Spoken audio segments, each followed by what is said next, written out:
Assalamualaikum warahmatullahi wabarakatuh. Bismillahirrahmanirrahim. Alhamdulillahirabbil alamin. Allahumma shalli ala sayyidina Muhammadin wa alihi wa ashabihi ajmain.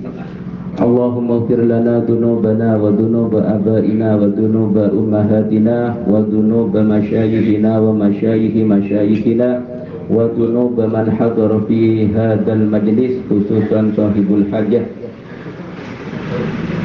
Bismillahirrahmanirrahim. Memulai acara kuliah kajian 10 menit lastaruna acara pengajian pembacaan Yasin sareng tahlil. Pertama, pada salah situng tabi'in namanya Ka'ab al-Ahbar. Ka'ab al-Ahbar itu adalah tokoh Yahudi. Jadi kiainya seorang Yahudi, bapaknya memang juga kiainya seorang Yahudi. Sebelum masuk Islam tinggal di Yaman. Tinggal di Yaman memang diajarin tentang kitab Taurat sama ayahnya. Kemudian setelah kitab itu diajarkan, ada salah satu keterangan yang tidak dijelaskan, kemudian kitab itu disegel, akhirnya ya gak bisa dibaca sama Ka'ab itu, Ka'ab al-Ahbar. Kemudian setelah ayahnya meninggal lama-lama, sudah dengar kalau sudah ada Nabi Muhammad. Kemudian dibuka kitab itu, segelnya dibuka, ternyata menyebutkan ciri-cirinya Nabi yang terakhir, yaitu disebutkan di kitabnya itu Muhammad bin Abdullah. Ciri-ciri orangnya seperti ini, kemudian umatnya seperti ini.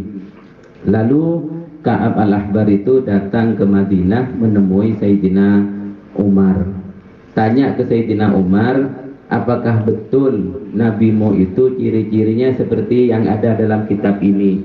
Oh iya, betul. Maka dari itu langsung Ka'ab al-Ahbar itu masuk Islam di depannya Sayyidina Umar. Padahal itu semasa dengan Rasulullah, tapi itu tidak disebut dengan sahabat karena tidak pernah berjumpa dengan Rasulullah. Ketika mau berjumpa gak ketemu, ketika datang ke Madinah gak ketemu dengan Rasulullah. Ka'ab al-Ahbar itu sebenarnya namanya Abu Ishaq, karena punya anak namanya Ishaq. Namanya sendiri itu Ka'ab bin Mati al-Ahbar al-Haymari. Al-Haymari disebut dengan al-Ahbar itu dari kata hibrun, tinta. Jadi tukang tulisnya ilmu. Nah, pada masa itu beliau berkata begini, lau anna sawab majlisil ulama badalin nas la'attatalu alaihi wa yadruku kullu di imaratin imaratah wa kullu di sukin sukoh.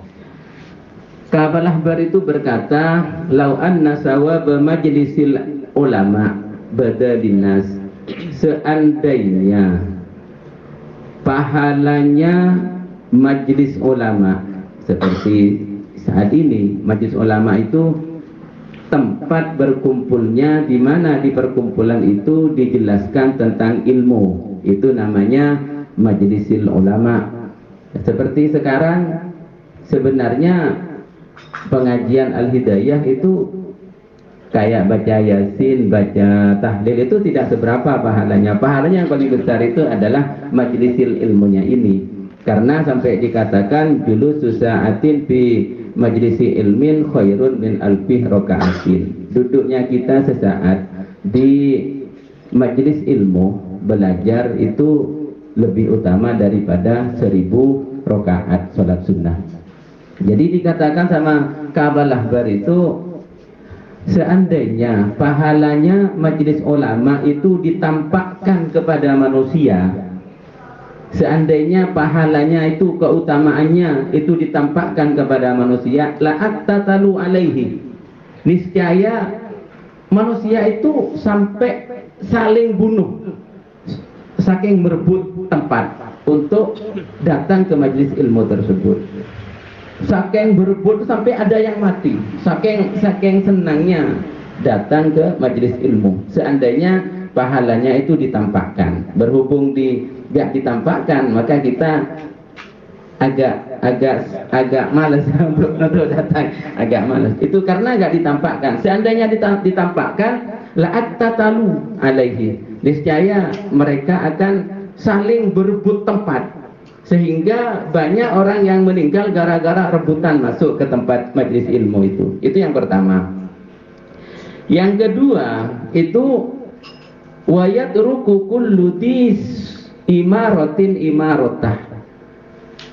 Mereka akan orang yang mempunyai jabatan, mempunyai pekerjaan, itu akan meninggalkan jabatannya. Para pejabat-pejabat itu akan meninggalkan jabatannya. Saking pentingnya majelis ilmu, saking besarnya pahalanya majelis ilmu. Seandainya ditampakkan, berhubung tidak ditampakkan, ya kadang walaupun ada majelis taklim, ya tetap mengerjakan pekerjaan dunianya. Kenapa? Karena tidak ditampakkan. Jadi seandainya ditampakkan itu ditinggalkan, itu saking besarnya majelis ilmu itu ditinggalkan. Kemudian yang ketiga, wa kullu sukin sukohu. Orang mereka itu akan meninggalkan orang yang ada di pasar, orang yang jaga toko, orang yang jaga konter, orang yang ada di pasar, itu akan meninggalkan pasar demi menghadiri majelis ilmu. Itu saking besarnya majelis ilmu. Tapi ada kadang yang saya dari rumah dengar kok. Ya gak apa-apa, dengarkan dari rumah itu gak apa-apa. Tapi itu tidak termasuk datang di majelis ilmu. Hanya kebetulan karena rumahnya dekat, itu akhirnya mendengar.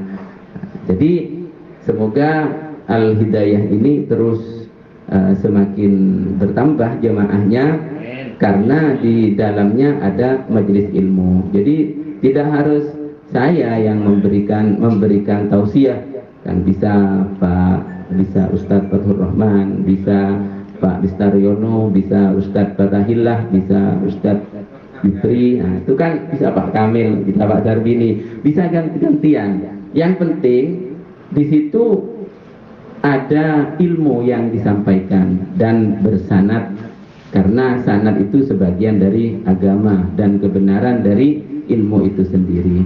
Semoga menjadi tambahan ilmu yang bermanfaat dan barokah. Amin Allahumma amin. Nanti kalau umpama ada yang kurang paham, ingin membaca lagi, bisa didengarkan di grup Al-Hidayah, karena saya rekam di grup Al-Hidayah. Nanti biar tidak hilang begitu saja, karena kan nggak mungkin ketika dibaca langsung hafal. Nah, jadi bisa didengarkan lagi di grup Al-Hidayah. Itu perkataannya Ka'ab al-Ahbar, lau anna sawaba majlisil ulama badalinnas la'astatalu alaihi wa yatruku kullu di imaratin imaratah wa kullu di sukin sukohu. Maka semoga menjadi tambahan ilmu yang bermanfaat. Amin Allahumma amin. Mohon maaf manakala ada kekurangan. Wassalamualaikum warahmatullahi wabarakatuh. Bismillah.